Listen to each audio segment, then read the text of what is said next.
Hey, what's up, nerds? Today we're talking about the death of Magic again. One of those super popular videos where people tell me how wrong I am. Well, I've got some hypotheticals to go over. I think Hasbro is trying to murder this game. You are about to participate in a great adventure.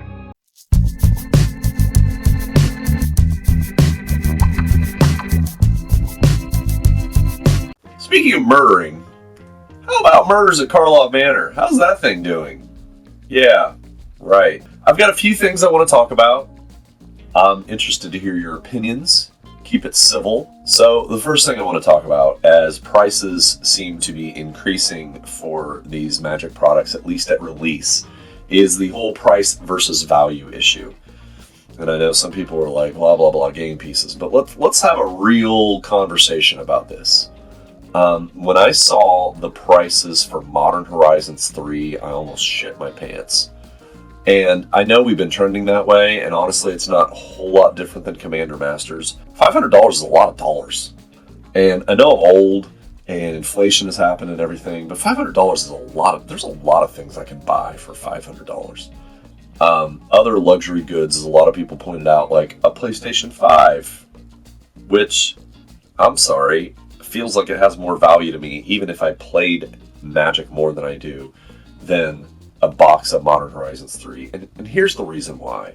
Prices are high, and while sometimes cards are valuable at first, inevitably, as the market kind of like saturates a little bit, the prices of those cards come down. And you've got to watch out for the reprints, which Wizards and Hasbro are just pummeling us with reprints. So the value of the cards are going to go down. And I know, I'm sorry, if you think that value of cards is not important, because it is. That's how you get people to pay expensive prices for these boxes. If the cards don't have value or hold value, people are eventually going to stop buying the product. If you're going to charge $500 for a box of something, people are going to expect to get $500 worth of value. And let's compare it, some of you like to point out the Lego behind here, and I've mentioned in other videos that, I kind of wheel and deal Lego on the side to kind of support my hobbies. Here's the thing about Lego. Lego holds value a little bit because the Lego group really protects their secondary market. They know that their product is collectible. They don't really come out and say it. But once in a while, they'll throw a set out that's kind of popular and then make it disappear like in 6 months. And it's like, oh shit, that could happen with any Lego set. Here's the thing with Magic. I don't have any real concerns that the cards that are printed in Modern Horizons 3 are not going to be reprinted again within a year or two. The value is going to come down, so I have no push to buy that $500 box of collector boosters. My opinion, maybe I'm wrong, but it's something to think about. Number 2 on my list is mission creep. Now, what does that mean? Well, some of you understand it. Some of you probably heard this before. It's kind of the concept in business, or, I work in a public school, and it's even a thing there because we have a mission statement. Mission creep is where, we say we're doing one thing, and this is the important thing, and this is what we should focus on, but yet we start doing other little things that take away from the main mission, and it makes us less effective. Super simple version is, let's take the example of, a guy's got a taco stand, right? And then all of a sudden he decides he's going to start selling hot dogs. He's got the best tacos in town, but once he starts selling hot dogs, he's starting to think about, how can I sell more hot dogs, and the taco quality drops. I know that sounds silly, but, it's a thing. Magic right now is this Universes Beyond thing is all over the place. And as Universes Beyond continues to expand, it's almost like we're flashing back to the era of junk wax entertainment cards from the 90s, where every movie release, every cartoon, even shit that wasn't a cartoon, toy lines, were getting trading cards. The only difference is back then, all these trading cards for, the infamous G.I. Joe sets, the Hunchback of Notre Dame, you go on eBay, you can find lots of these things for cheap money because they were just printed into oblivion. The only difference is back then, they cost about 25 cents a pack.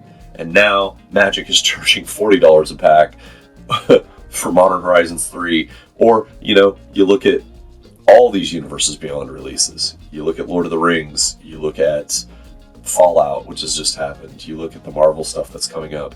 They are making sets to draw in people to buy these sets. I'm not sure it's converting people into actual Magic players. I don't know, maybe it is. But it feels like they're straying from the mission of creating and making sure Magic the Gathering as a game is sustainable. It's just a thought. Curious about your opinions, but I think Universes Beyond is ultimately just creating very expensive collector items for people that may not play Magic. It's the dilution of the brand. I'll be curious to see how this continues going forward, because Lord knows they make money doing it, right? So then we got to talk about the big specter in the room, the inevitable reprinting of the reserve list, which they kind of did, kind of not did when they released Magic 30. Well, here's the thing about the reprinting of the reserve list. I'm not going to bellyache about value of the cards, etc., because I'll tell you what, an Alpha Black Lotus is still going to be more rare than any shit they reprint. The problem is consumer confidence. I've already talked about the fact that they're increasing the price for all these products. Play boosters starting around $130. You've got these premium product collector displays for $500. Consumers aren't going to want to pay money for something that they know is going to be reprinted into the ground. Magic is both a game and a collectible, and it is most effective when it is high on both of those measures at the same time. It is the way it has always been. And destroying all the reprint equity, charging more prices for things that are worth less, diluting the brand, reprinting the reserve list, which is saying, hey, fuck you, we're not going to honor our commitments to you, are all things that are going to undermine consumer confidence. And that ultimately is how you kill something. Do I think Magic as a game will disappear? No. But you've got more people printing proxies, you've got more people saying, I'm not buying new product, and you've got increasing prices all the while diluting the brand. I don't think this is a healthy pattern for Magic the Gathering. I think plenty of people will keep playing because there are billions of cards out there. As far as Magic's health going forward and continuing to create new cards, I don't know, man. We'll see what happens. I'm not sure I'll be here to know. Have a great week. You guys are awesome out there. Thanks for watching as always. Take care. Be kind to each other.